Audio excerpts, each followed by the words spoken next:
नमस्कार, बहुत बहुत स्वागत, हार्दिक अभिनंदन आपका। साथियों, पिछली कक्षा में हमने व्याकरण शास्त्र की द्विमुखी परंपरा का अध्ययन किया था, वैदिक परंपरा और लौकिक परंपरा। लौकिक परंपरा के अंतर्गत 5 आचार्यों की सामान्य जानकारी हमने प्राप्त की थी और उन 5 आचार्यों में पाणिनि, कात्यायन, पतंजलि, भट्टोई दीक्षित और वरदराज शामिल।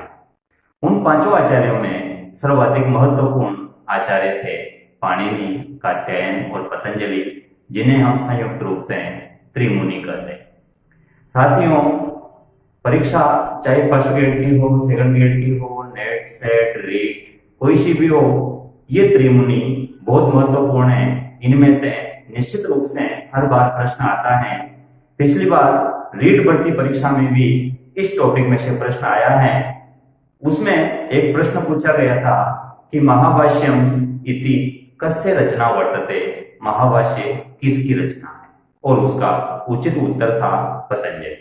यहाँ पर यह बताना इसलिए आवश्यक हो जाता है कि ये जो टॉपिक हम पढ़ रहे हैं, ये टॉपिक कितना महत्वपूर्ण है और परीक्षा में इसमें से किस किस प्रकार के प्रश्न पूछे जाते हैं।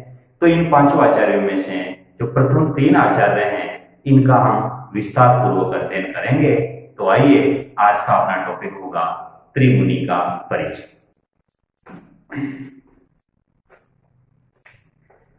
आप सभी ध्यान देंगे, ये जो त्रिमुनि का परिचय हम पढ़ रहे हैं, इसके अंतर्गत यद्यपि हम विस्तार पूर्वक तीनों आचार्यों का पृथक पृथक परिचय पढ़ेंगे, लेकिन उनका पृथक पृथक परिचय पढ़ने से पूर्व थोड़ा सा हम इस त्रिमुनि शब्द पर विचार कर लें कि त्रिमुनि शब्द के विषय में क्या क्या प्रश्न हमसे पूछे जा सकते हैं।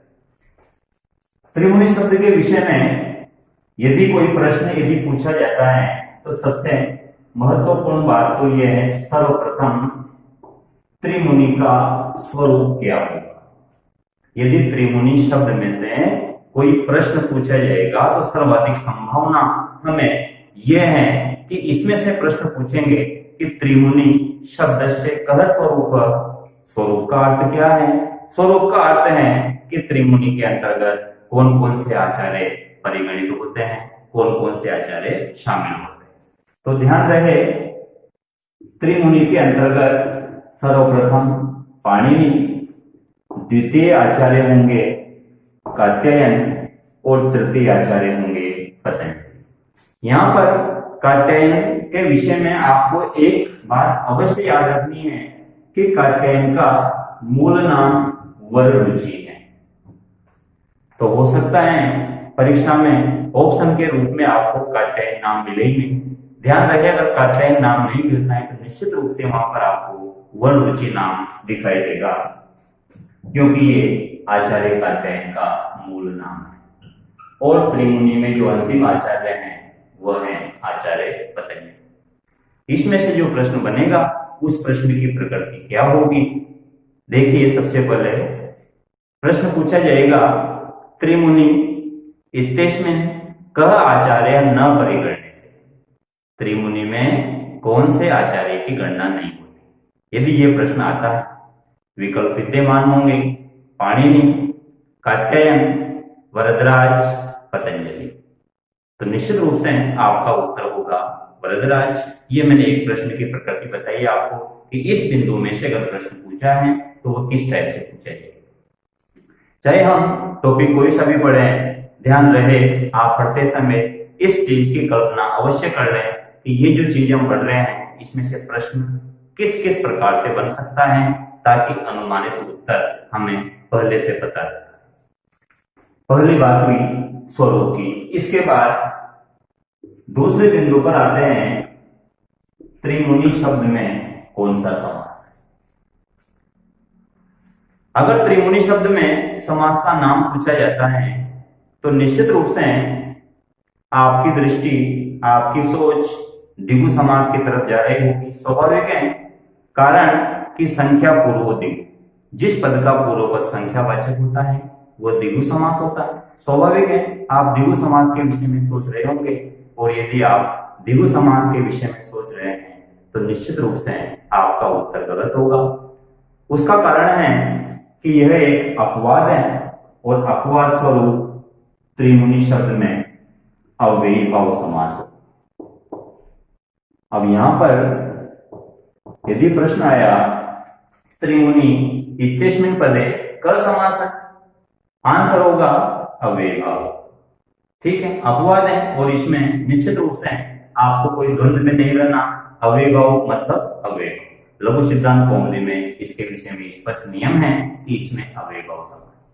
तो आपकी जिज्ञासा निश्चित रूप से हो रही होगी कि जब संख्यावाचक पूर्वपद जिसमें होता है उस शब्द में द्विगु समास होता है, तो त्रिमुनि में द्विगु समास क्यों नहीं है और इसमें अव्ययी भाव समास क्यों? तो उस जिज्ञासा की पूर्ति के लिए हमें यहाँ पर एक सूत्र ध्यान रखना होगा। लघु सिद्धांत कौमुदी में एक सूत्र आता है संख्या वंशेन। ये जो सूत्र है संख्या वंशेन, ये सूत्र ये कहता है कि यदि किसी शब्द का पूर्व पद संख्यावाचक किंतु उत्तर पद वंश का वाचक हो तो उस शब्द में द्विगु समास नहीं होकर के अव्ययी भाव समास। पूर्व पद तो संख्यावाचक है त्रिमुनि में लेकिन उत्तर पद वंशवाचक होना चाहिए। ध्यान रहे वंश दो प्रकार के होते हैं, एक तो जन्म वंश और एक विद्या वंश। जन्म वंश तो हम जानते ही, दादाजी उनका पुत्र, अपने पिताजी उनके पुत्र, हम फिर आगे अपनी संतान, ये जन्म वंश है। और विद्या वंश में जैसे गुरु हैं, फिर उनके शिष्य, फिर उन शिष्यों के शिष्य, फिर उन शिष्यों के शिष्य, ये भी एक वंश परंपरा चलती है जिसे हम विद्या वंश कहते हैं। और जो मुनि शब्द है ये मुनि शब्द विद्या वंश का वाचक है।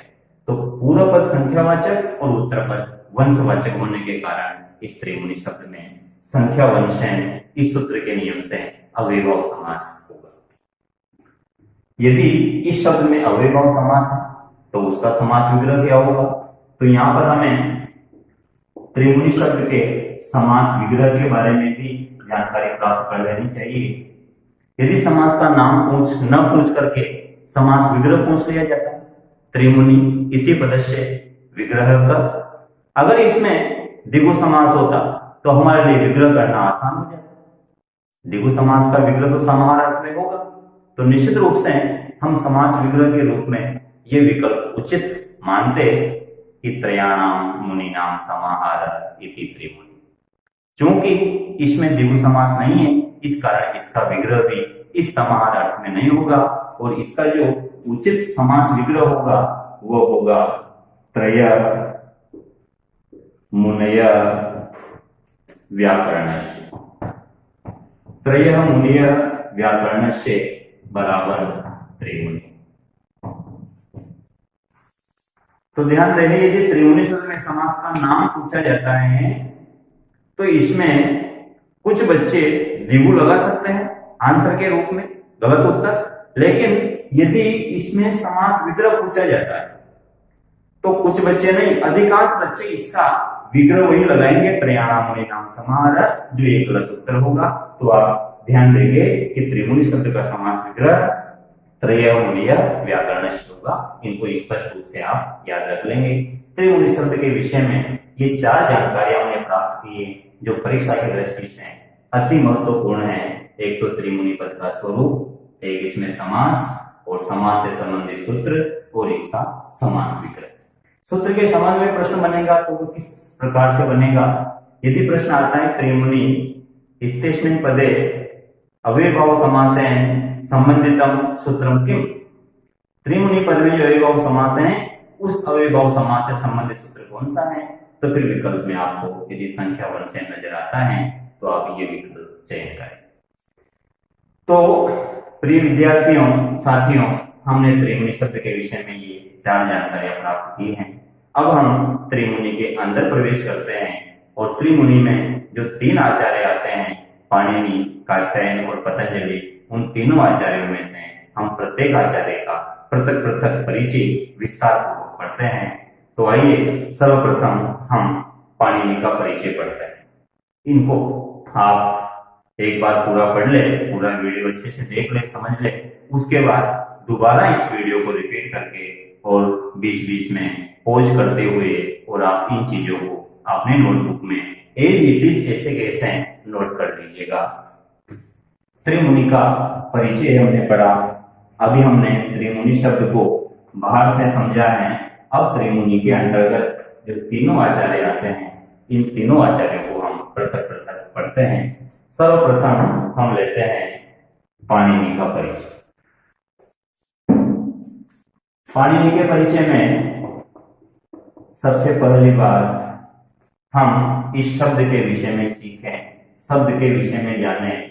जो पाणिनि शब्द है, यदि हम पाणिनि शब्द की व्युत्पत्ति की ओर जाते हैं कि पाणिनि शब्द की व्युत्पत्ति क्या है, अर्थ क्या है, तो ध्यान रहे पाणिनि शब्द का अर्थ होगा पणिनस्य अपत्य। पणिनस्य अपत्यम बराबर पाणिनि। अपत्य जो शब्द है, अपत्य पद का अर्थ होता है संतान। पणिन आचार्य पाणिनि के पिता का नाम था। पणिन की संतान होने के कारण ही इनको पाणिनि कहते हैं। तो पणिनस्य अपत्यम, पणिन की संतान कहलाई पाणिनि। ये तो बात हुई पाणिनि शब्द की व्युत्पत्ति। यदि हम यह समझने का प्रयास करते हैं कि पाणिनि शब्द बना कैसे, इसकी संरचना क्या है, संरचना से तात्पर्य है पाणिनि शब्द का प्रकृति प्रत्यय क्या होगा, इसमें मूल शब्द क्या है और कौन सा प्रत्यय लगा, शब्द का निर्माण कैसे हुआ। तो ध्यान रहे पाणिनि शब्द का निर्माण पणिन शब्द से हुआ है, जो इनके पिता का नाम था। इस पणिन शब्द में एक प्रत्यय लगता है ईय प्रत्यय, और ईय प्रत्यय का शेष अवयव शेष बनता है। तो पणिन शब्द में जब ईय प्रत्यय लगता है, इन दोनों के संयोग से शब्द बनता है पाणिनि। यहां पर जब हम ईय प्रत्यय पढ़ेंगे प्रत्यय के टॉपिक में, तब इसका विस्तार से अध्ययन करेंगे। फिलहाल यहाँ पर आपकी जो शंका उत्पन्न हो सकती है वो ये हो सकती है कि ईय प्रत्यय लगने पर शब्द के पीछे इकार जुड़ गया, लेकिन जो पणिन शब्द में पकार है, प में आकार विद्यमान है, इस अ के स्थान पर आ कैसे होगी। तो ध्यान रहे ईय प्रत्यय पीछे लगा है, और ईय प्रत्यय लगने पर जिस शब्द में ईय प्रत्यय लगा उस शब्द के प्रथम स्वर की वृद्धि हो जाती है। प्रथम स्वर की वृद्धि, प्रथम स्वर कौन सा है पणिनि में? अ। प्रथम वर्ण प है, लेकिन चूंकि वो तो व्यंजन है, हमें केवल प्रथम स्वर की बात करनी है। तो पणिन शब्द में प्रथम स्वर है अ, उस प्रथम स्वर की वृद्धि होकर के अ के स्थान पर आओगे। सेम इसी तरह से जैसे दशरथ का पुत्र दाशरथी, दशरथस्य पुत्र दशरथस्य अपत्यम दाशरथी, राम का एक नाम है दाशरथी। तो दशरथ में जो द विद्यमान है, उस द के आकार के स्थान पर वृद्धि होकर आ हो गया। उस दाशरथी में भी ई प्रत्यय है, ईय प्रत्यय है, ईय का शेष बचता है। तो जहां जहां भी ईय प्रत्यय लगेगा उन सभी शब्दों में प्रथम स्वर की वृद्धि हो। ये बात हुई पाणिनि शब्द के प्रकृति वृद्धि। इसके बाद हमें कुछ और जानकारियां पाणिनि के विषय में प्राप्त करनी है। पाणिनि का स्थिति काल क्या था, आचार्य पाणिनि का जन्म स्थान क्या था, आचार्य पाणिनि के माता पिता कौन थे, आचार्य पाणिनि के गुरु का क्या नाम था, आचार्य पाणिनि की शिक्षा प्राप्ति कहां से हुई, आचार्य पाणिनि की मृत्यु किस तिथि को हुई। इन सारे बिंदुओं की हमें जानकारियां प्राप्त करनी है। इनमें से प्रत्येक बिंदु में से स्पष्टतः प्रश्न पूछा जा सकता है। आचार्य पाणिनि जन्म स्थान किम, आचार्य पाणिनि स्थिति काल। यहाँ पर इन बिंदुओं को आप प्रश्न के रूप में ले, ये प्रत्येक प्रश्न है और इनका हमें सामने प्रत्येक का उत्तर ढूंढना है। स्थिति काल का जहां तक सवाल है, आचार्य पाणिनि का स्थिति काल रहा है 500 ईस्वी पूर्व से 350 ईस्वी पूर्व। ये जो कालावधि रही है 150 वर्षों की, इसी कालावधि में पाणिनि के स्थिति काल के विषय में ऐतिहासिक स्रोतों से अनुमान लगाया जाता है और इसका काल निर्धारण किया जाता है। यदि इस रूप में विकल्प विद्यमान हो 500 ईस्वी पूर्व से 350 ईस्वी पूर्व, दूसरा विकल्प है 400 ईस्वी पूर्व से 300 ईस्वी पूर्व, इस तरह से, तो आप स्पष्ट रूप से ये आंसर लगाएंगे कि सही। लेकिन यदि इस तरह के विकल्प विद्यमान नहीं है, वहां पर चारों विकल्प इस रूप में विद्यमान है, मान लीजिए प्रश्न आया आचार्य पाणिनि ने स्थिति काल का, प्रथम ऑप्शन है 500 ईस्वी पूर्व, दूसरा है 300 ईस्वी पूर्व, तीसरा है 350 ईस्वी पूर्व, चौथा है 400 ईस्वी पूर्व, तो ऐसी स्थिति में आप आंसर लगाएंगे 500 ईस्वी पूर्व, क्योंकि जन्म जो देखा जाता है, स्थिति काल जो देखा जाता है, उस स्थिति काल का आधार जन्म होता है, न कि मृत्यु।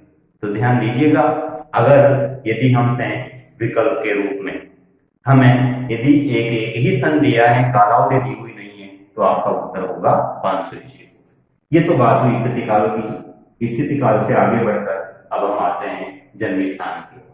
आचार्य पाणिनि का जन्म स्थान शलातुर ग्राम। ये शलातुर ग्राम आजकल पाकिस्तान के लाहौर शहर के नाम से जाना जाता है। ऐसा माना जाता है कि पाकिस्तान का जो वर्तमान लाहौर शहर है, इसी लाहौर शहर का प्राचीन नाम शलातुर ग्राम था। ये शलातुर ग्राम पाकिस्तान में है। तत्कालीन अविभाजित भारत का शलातुर ग्राम था। उस समय भारत का विभाजन नहीं हुआ था, फिर सब कुछ भारत में थे। इसके बाद सबसे महत्वपूर्ण आचार्य पाणिनि के माता पिता। आचार्य पाणिनि की माता का नाम था दाक्षी और आचार्य पाणिनि के पिता का नाम था पणिनि। जैसा कि हमने इसकी व्युत्पत्ति में पढ़ा कि आचार्य पाणिनि के पुत्र थे और इनकी माता थी दाक्षी। आचार्य पाणिनि के गुरु हैं उपवर्ष। इन उपवर्ष को वर्ष भी कहते हैं और वर्षाचार्य भी कहते हैं। यदि प्रश्न पूछा जाता है आचार्य पाणिनि कस्य शिष्य आसीत्, आचार्य पाणिनि किसके शिष्य थे, विकल्प में आपको या तो उपवर्ष मिलेंगे, मुख्य नाम इनका उपवर्ष ही। यदि उपवर्ष किसी भी विकल्प में विद्यमान नहीं भी है, तो आपको वर्ष या वर्षाचार्य विकल्प में मिलेगा और आपको वह उचित उत्तर के रूप में चयन करना है। इसके बाद हम चर्चा करें शिक्षा प्राप्ति की। आचार्य पाणिनि ने कहां से शिक्षा प्राप्त की थी, तो इस संबंध में आप ध्यान रखें, जो भारत का प्राचीनतम विश्वविद्यालय है तक्षशिला विश्वविद्यालय, इस तक्षशिला विश्वविद्यालय से आचार्य पाणिनि ने शिक्षा प्राप्त की थी। ये जो तक्षशिला विश्वविद्यालय है, ये पाकिस्तान के रावलपिंडी शहर में है। तक्षशिला विश्वविद्यालय रावलपिंडी, पाकिस्तान। आचार्य पाणिनि उच्च शिक्षा प्राप्त हुआ। आचार्य पाणिनि ने कहां शिक्षा प्राप्त की, तो उत्तर होगा तक्षशिला विश्वविद्यालय। अब हम बात करें आचार्य पाणिनि की मृत्यु के विषय में। आचार्य पाणिनि की मृत्यु किस तिथि को हुई, तो इसका उचित उत्तर होगा त्रयोदशी को। आचार्य पाणिनि का त्रयोदशी को निर्वाण हुआ और इसी कारण से विद्वत समाज में, संस्कृत व्याकरण परंपरा में आज भी इस बात का पर्याप्त ध्यान रखा जाता है कि त्रयोदशी के दिन प्राय व्याकरण का अध्ययन अध्यापन निषिद्ध होता है, व्याकरण नहीं पढ़ी जाती, क्योंकि इस तिथि को इनकी निर्वाण तिथि है। यहां पर हमने ये बात पढ़ी कि पाणिनि की मृत्यु किस तिथि को हुई, लेकिन उसका प्रमाण क्या है, इसका उल्लेख हमें कहाँ मिलता है, क्या ये अनुमानित है या इसका स्पष्ट उल्लेख है, तो इस विषय पर निश्चित रूप से प्रमाण मिलता है, इसकी जानकारी हम करेंगे। इससे पहले आप ये सारी चीजें एक बार और रिपीट कर लें। सर्वप्रथम हमने लिया पाणिनि की उत्पत्ति, पणिनस्य अपत्यम, पाणिनि की संतान थे, इसलिए पाणिनि कहलाते हैं। और प्रकृति प्रत्यय है, इसका पणि प्लस ईय प्रत्यय का शेष बचता है ई, पणि में ईय प्रत्यय का ई मिला तो शब्द बन गया पाणिनि। इसके बाद स्थिति का 500 ईस्वी पूर्व से 350 ईस्वी पूर्व और जन्म स्थान, माता पिता, गुरु, शिक्षा प्राप्ति और मृत्यु तिथि, ये सारी स्पष्ट है। इनको फिर आप बाद में समय के अनुसार इच्छा अनुसार नोट कर लेंगे। सारे बिंदु इसी रूप में नोट करने हैं आपको। अब यहाँ पर आचार्य पाणिनि की जो मृत्यु हुई त्रयोदशी को, इसका उल्लेख हमें कहाँ मिलता है, इस विषय में जानकारी प्राप्त करते हैं। तो सबसे पहले हम लेंगे आचार्य पाणिनि की मृत्यु का उल्लेख। आचार्य पाणिनि की मृत्यु का उल्लेख हमें मिलता है जो पंडित विष्णु शर्मा की रचना है पंचतंत्र। इस पंचतंत्र में मृत्यु के विषय में स्पष्टतः लिखा हुआ है। इस पंचतंत्र में 5 तंत्र हैं।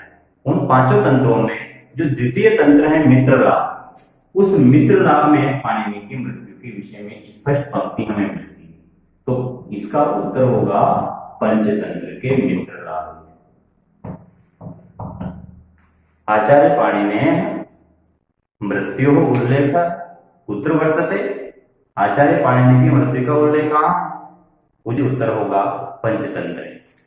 अब जब पंचतंत्र के मित्र लाभ में इसका स्पष्ट उल्लेख है, तो वहां पर वो जो संबंधित पंक्ति है जिससे हमें इस विषय में जानकारी प्राप्त होती है, वो संबंधित पंक्ति कौन सी है जिससे हम इस बात के प्रमाण के रूप में लेते हैं कि आचार्य पाणिनि की मृत्यु त्रयोदशी को हुई और आचार्य पाणिनि की मृत्यु का जो कारण है वह था सिंह। पंचतंत्र में स्पष्ट लिखा है कि आचार्य पाणिनि की मृत्यु सिंह द्वारा हुई। ये बात स्पष्ट लिखी है। और यहाँ पर एक चीज हम और नोट करेंगे कि मृत्यु का जो कारण है वह है सिंह। इनकी मृत्यु सिंह द्वारा हुई। वो जो पंक्ति है उस पंक्ति को उद्धरण के रूप में मैं यहाँ ले रहा हूं। पंचतंत्र के मित्र लाभ की पंक्ति है कि सिंहो व्याकरणस्य कर्तुरहरत्। सिंहो व्याकरणस्य कर्तुरहरत् प्रियान् प्राणान् पाणिनेय। ये जो पंक्ति है, ये पंक्ति हमने पंचतंत्र से ली है और पंचतंत्र में भी मित्र लाभ नामक प्रकरण में ये पंक्ति मिलती है। क्या अर्थ है इसका? इसमें लिखा है कि सिंह ने व्याकरण से कर्तु, जो व्याकरण का कर्ता है, व्याकरण का रचयिता है अर्थात पाणिनि। सिंह ने व्याकरण के रचयिता पाणिनि के प्रियान प्राणान, प्रिय प्राणों को हर लिया। सिंह ने व्याकरण के रचयिता पाणिनि के प्रिय प्राणों को हर लिया। यहां पर आप ध्यान देंगे कि जो प्राण शब्द है इसमें द्वितीय बहुवचन है और प्राण शब्द नित्य बहुवचनांत है। ये हमेशा बहुवचन में चलता है, इसलिए यहाँ पर प्राणान लिखा हुआ है। प्राणम नहीं आ सकता कदापि, और प्राणान जो बहुवचन है इस कारण इसका जो विशेषण है प्रिय। कैसे प्राण? प्रिय प्राण। तो विशेष्य में अगर बहुवचन है तो विशेषण में बहुवचन होगा, इसलिए यहाँ पर प्रियान प्राणान हमें मिलता है। आचार्य पाणिनि की मृत्यु का कारण हुआ सिंह। ये बात हमने की आचार्य पाणिनि की मृत्यु के विषय में। एक शब्द है ओदन पाणिनि। ये जो शब्द है ओदन पाणिनि, पाणिनि से संबंधित सूत्र है, शब्द है। इस ओदन पाणिनि शब्द का क्या अर्थ है? यदि परीक्षा में पूछा जाता है कि ओदन पाणिनि इति पदस्य को अर्थ, हमें चारों विकल्प में जो विद्यमान मिलेगा, मैं विकल्प दे रहा हूं, प्रश्न एक बार और रिपीट कर रहा हूं, आप गौर करना, अनुमान से इसका सही उत्तर लगाने का प्रयास करना। ओदन पाणिनि इति पदस्य को अर्थ। अब विकल्प है पाणिनेय रचना, पाणिनि की रचना। द्वितीय विकल्प है पाणिनेय शिष्या, पाणिनि के शिष्य। तृतीय विकल्प है पाणिनेय सूत्राणि, पाणिनि के सूत्र। और चतुर्थ विकल्प है पाणिनेय मित्राणि, पाणिनि के मित्र। उचित उत्तर क्या होगा इस विषय में यदि आपको जानकारी नहीं है तो आप भिन्न भिन्न विकल्प, भिन्न भिन्न अनुमान लगा रहे होंगे। तो ध्यान रहे, अगर ओदन पाणिनीय शब्द का अर्थ पूछा जाता है तो आपका आंसर होना चाहिए पाणिनि के शिष्य। ओदन पाणिनीय पद का अर्थ होगा पाणिनि के शिष्य। पाणिनि के शिष्यों को कहते हैं ओदन पाणिनि। तो ये हमने एक तो इनकी मृत्यु के विषय में जाना और एक हमने ओदन पाणिनीय शब्द के विषय में जाना। अब इसको आगे बढ़ाते हुए हम पाणिनि के विषय में एक महत्वपूर्ण जानकारी प्राप्त करते हैं कि आचार्य पाणिनि की मुख्य रचना कौन सी थी और उसके अतिरिक्त आचार्य पाणिनि की अन्य रचनाएं कौन कौन सी। यदि किसी आचार्य के संबंध में प्रश्न पूछने की सर्वाधिक संभावना होती है तो वो होती है उसके रचनाओं से संबंधित, उसके रचना परिचय से संबंधित। तो ये प्रश्न बड़ा इंपॉर्टेंट है कि आचार्य पाणिनि मुख्य रचना का वर्तते। मुख्य रचना यदि पूछी जाती है तो उसका उत्तर होगा अष्टाध्यायी। अष्टाध्यायी व्याकरण का वह ग्रंथ है जिसमें व्याकरण का ये समस्त कलेवर, जो आज हमें व्याकरण दिखाई दे रही है, ये समस्त व्याकरण इसी नींव पर टिकी हुई है। तो ध्यान रहे, आचार्य पाणिनि की मुख्य रचना है अष्टाध्यायी। यद्यपि आचार्य पाणिनि इसी अष्टाध्यायी के कारण प्रसिद्ध हैं, तथापि अष्टाध्यायी के अतिरिक्त इन्होंने कुछ और रचनाओं की भी रचना और ग्रंथों की भी रचना की है। और जो अन्य ग्रंथ हैं आचार्य पाणिनि के, इन अन्य ग्रंथों में एक तो ग्रंथ है पाणिनीय शिक्षा, शिक्षा ग्रंथ है। और शिक्षा ग्रंथों का संबंध उच्चारण से होता है, वर्णमाला से होता है। पाणिनीय शिक्षा एक लघुकाय ग्रंथ है, छोटा ग्रंथ है और इसमें केवल 60 श्लोक है। इस पाणिनीय शिक्षा के अतिरिक्त इन्होंने एक ग्रंथ लिखा था लिंगानुशासन। लिंगानुशासन मुख्य रचना अष्टाध्यायी और अन्य रचनाओं में एक तो पाणिनीय शिक्षा, एक लिंगानुशासन और इसके अतिरिक्त एक ग्रंथ इन्होंने लिखा जाम्बवती विजयम। यह एक महाकाव्य है, यह व्याकरण की रचना नहीं है, यह साहित्य की रचना है, एक महाकाव्य है। और इस जाम्बवती विजयम को ही पाताल विजयम के नाम से भी जाना जाता है। इसमें राम रावण युद्ध का वर्णन है और यह एक महाकाव्य है।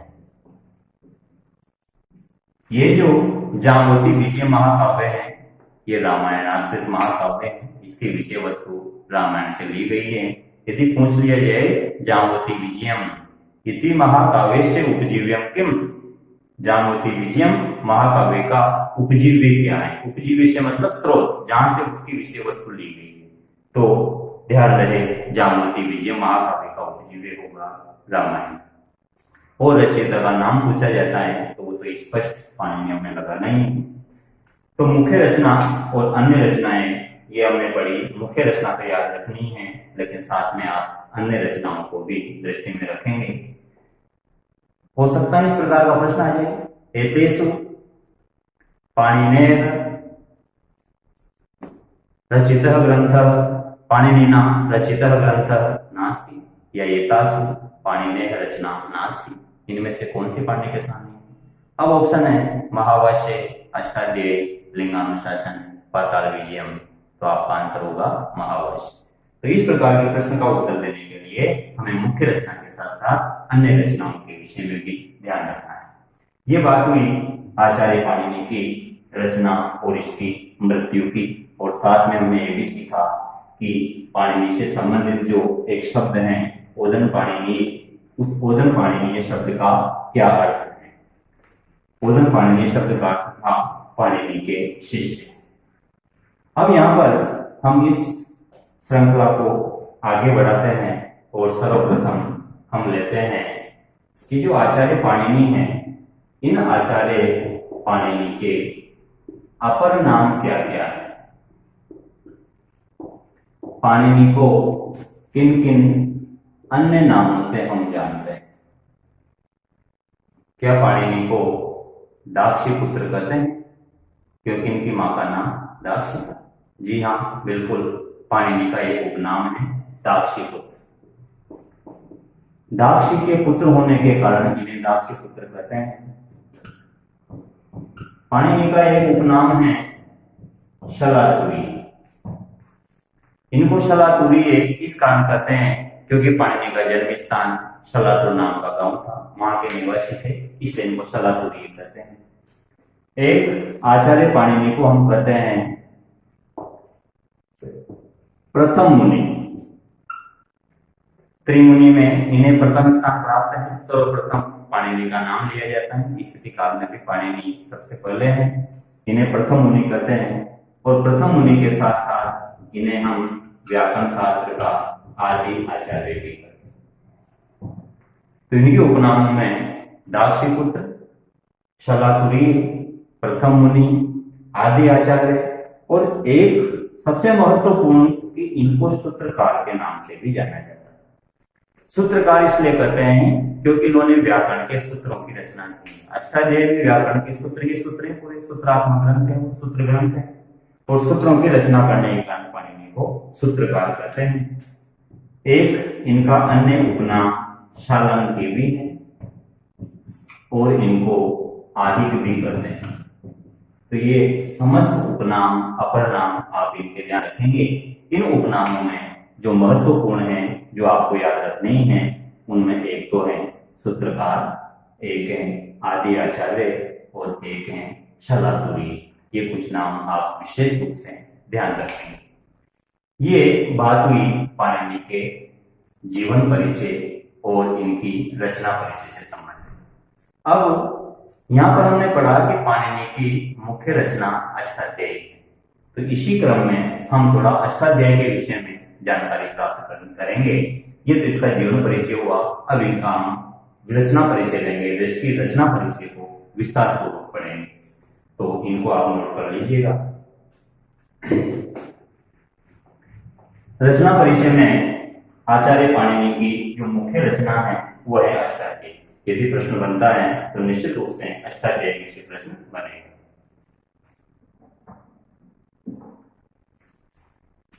यहां पर जो पाणिनि का परिचय है इसमें हम अष्टाध्यायी का परिचय जोड़ते हैं। तो इस पाणिनि के परिचय में ही हमारा अगला बिंदु होगा अष्टाध्यायी का परिचय।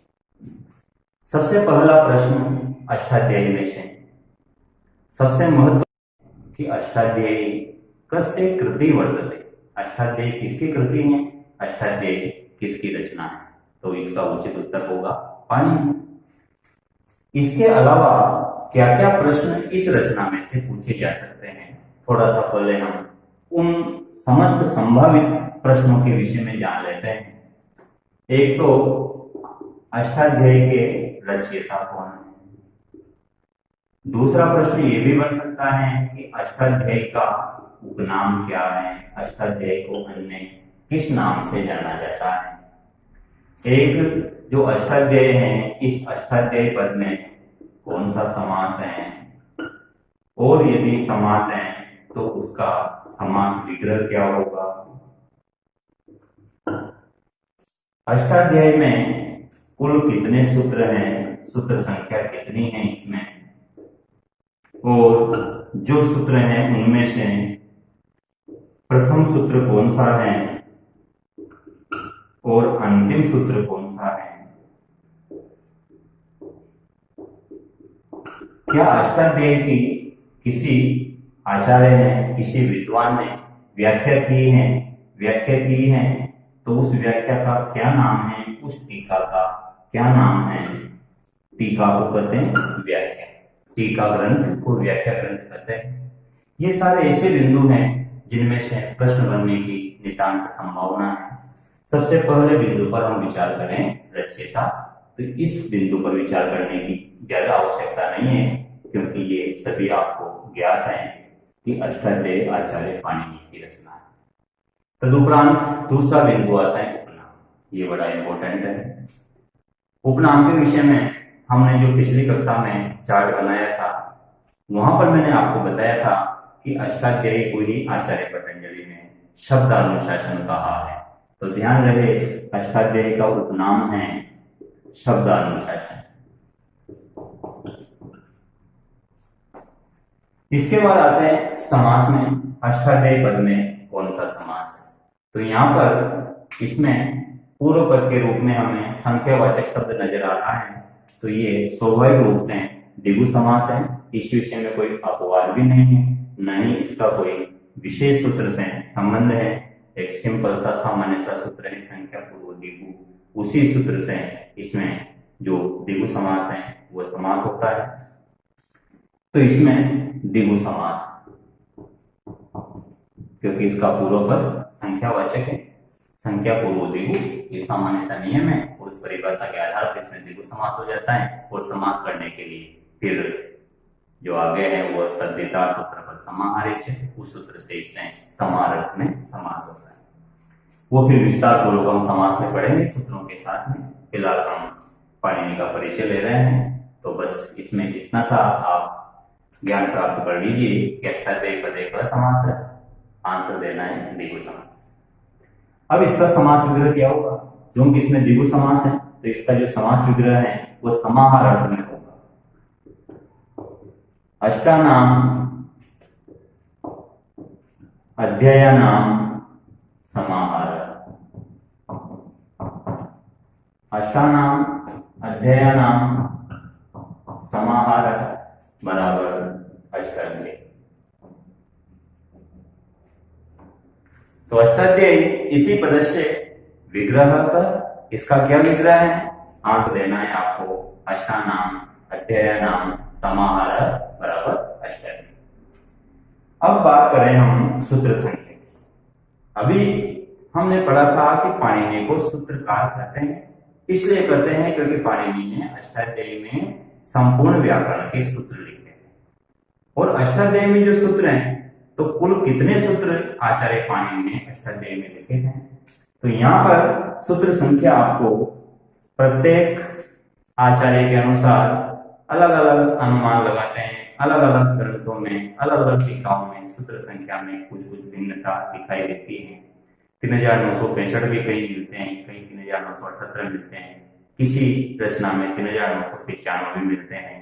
इस कारण समस्त आचार्यों ने इसकी सामान्य संख्या 4000 तय। यदि प्रश्न आता है अष्टाध्याय्याम कति सूत्राणि सन्ति, तो आपको आंसर देना है 4000। ये निश्चित रूप से विकल्प में विद्यमान होगा और इसकी सामान्य संख्या 4000। अब इन 4000 सूत्रों में प्रथम सूत्र कौन सा है और अंतिम सूत्र कौन सा है? तो ध्यान रहे, अष्टाध्यायी का प्रथम सूत्र है वृद्धिरादेश और अष्टाध्यायी का अंतिम सूत्र है अह। यह तो आपसे प्रथम सूत्र पूछा जा सकता है या अंतिम सूत्र पूछा जा सकता है। अष्टाध्यायी का 5वां सूत्र, 10वां सूत्र, 16वां सूत्र, इस तरह से कोई प्रश्न पूछे जाने की कोई संभावना नहीं। अब बात करते हैं हम टीका ग्रंथ की। अष्टाध्यायी की टीका किसने लिखी और किस नाम से लिखी? निश्चित रूप से अनेक आचार्यों ने अष्टाध्यायी की टीकाएं लिखी, लेकिन उनमें सर्वाधिक महत्वपूर्ण टीका ग्रंथ कौन सा है, सर्वाधिक महत्वपूर्ण टीका कौन सी है? तो ध्यान रहे, अष्टाध्यायी की सबसे महत्वपूर्ण टीका है काशिका। टीका को वृत्ति भी कहते हैं, इसलिए इसका पूरा नाम है काशिका वृत्ति। काशिका वृत्ति इति कस्य ग्रंथस्य टीका वर्तते? उत्तर होगा अष्टाध्यायी। अष्टाध्यायी का टीका ग्रंथ है। ये जो टीका लिखी, अष्टाध्यायी की जो व्याख्या लिखी, ये किसने लिखी? उन आचार्यों का क्या नाम है? तो यहाँ पर आप ध्यान रखेंगे, वो टीकाकार है जयादित्य वामन। इन दोनों ने अष्टाध्यायी की टीका लिखी है काशिका वृत्ति के नाम। अष्टाध्यायी में जो 8 अध्याय हैं, उन 8 अध्यायों में से प्रथम 5 अध्यायों की टीका जयादित्य द्वारा लिखी हुई है और जो अंतिम 3 अध्याय हैं इन अंतिम 3 अध्यायों की टीका वामन द्वारा रचित हैं, इसलिए काशिका वृत्ति के टीकाकार माने जाते हैं जयादित्य वामन। तो ये हमने अष्टाध्यायी की टीका के विषय में जानकारी प्राप्त करी।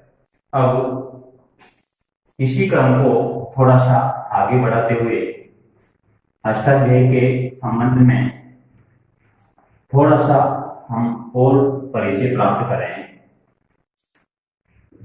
अष्टाध्यायी की जो संरचना है, अष्टाध्यायी का जो संगठन है, नाम से स्पष्ट होता है कि अष्टाध्यायी में कुल अध्यायों की संख्या 8 है। यदि ये प्रश्न आता है कि अष्टाध्यायी कति अध्याया सन्ति, तो एक सामान्य प्रश्न है और प्रत्येक छात्र इसका उचित उत्तर लगाएगा, क्योंकि नाम से स्पष्ट है कि अष्टाध्यायी में 8 अध्याय है। लेकिन यहाँ पर यह ध्यान देना आवश्यक हो जाता है कि अष्टाध्यायी के जो 8 अध्याय हैं, इन 8 अध्यायों में से प्रत्येक अध्याय में कितने पाद हैं। ध्यातव्य है कि प्रत्येक अध्याय 4 पादों में बटा हुआ है, 4 खंडों में बटा हुआ है। प्रत्येक खंड पाद कहलाता है, चरण कहलाता है। तो ध्यान रहे, प्रत्येक अध्याय में 4 पाद या 4 चरण। तो इसके अनुसार अष्टाध्याय में कुल पाद कितने होंगे। यदि एक अध्याय में 4 पाद हैं, तो 8 अध्यायों में कुल पादों की संख्या होगी 32। तो अष्टाध्यायी कति अध्याया सन्ति, आंसर होगा अष्ट। अष्टाध्यायी प्रत्येकम अध्याये कति पादा भवन्ति, उत्तर होगा 4। अष्टाध्याय्याम कति पादा सन्ति, अष्टाध्यायी में कितने पाद हैं, आंसर होगा 32। यहाँ पर एक महत्वपूर्ण प्रश्न कि जो अष्टाध्यायी में 8 अध्याय हैं और सभी 8 अध्याय में मिलाकर कुल 4000 सूत्र हैं, तो इन 8 अध्यायों में सर्वाधिक सूत्र किस अध्याय में और सबसे कम सूत्र किस अध्याय में है।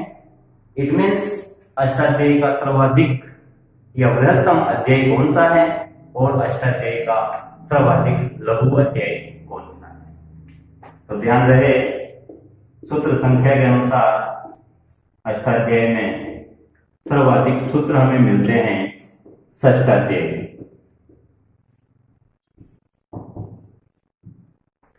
और जो न्यूनतम सूत्र हैं, सबसे कम सूत्र जो हैं, वो हमें मिलेंगे द्वितीय अध्याय। तो यह प्रश्न इस रूप में भी हमसे पूछा जा सकता है कि अष्टाध्यायी दीर्घतम अध्याय, अष्टाध्यायी का दीर्घतम अध्याय कौन सा है। उचित उत्तर होगा षष्ठाध्यायी। और अष्टाध्यायी लघुतम अध्याय का उत्तर होगा द्वितीय। द्वितीय अध्याय में मात्र 268 सूत्र है और षष्ठाध्याय में 739 सूत्र है। तो ये इस प्रकार से हमने पढ़ा आज कि पाणिनि का परिचय क्या था और अष्टाध्यायी का परिचय क्या है। पाणिनि में से किस किस तरह के प्रश्न बन सकते हैं और अष्टाध्यायी में से किस किस तरह के प्रश्न बन सकते हैं। पाणिनि के परिचय के बाद अब हम इस सिलसिले को आगे बढ़ाते हुए आचार्य कात्यायन और आचार्य पतंजलि के विषय में परिचय प्राप्त करेंगे। लेकिन इनका परिचय प्राप्त करने के लिए हमें अगली कक्षा का इंतजार करना होगा, प्रतीक्षा करनी होगी। आज के लिए बस इतना ही काफी है। आप सभी का बहुत बहुत आभार, बहुत बहुत धन्यवाद। नमस्कार।